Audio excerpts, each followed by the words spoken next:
आपका स्वागत है। आज की इस वीडियो में हम एक छोटा सा एक्सपेरिमेंट करने वाले हैं।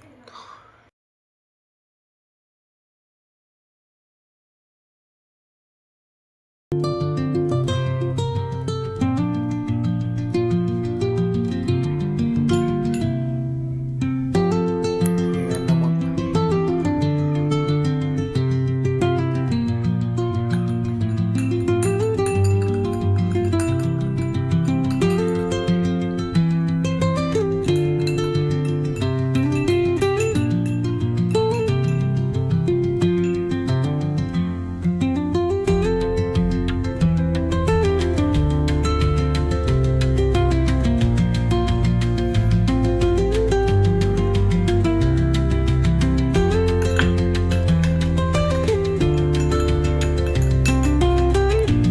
क्या खतरनाक बास आ रही है दोस्तों।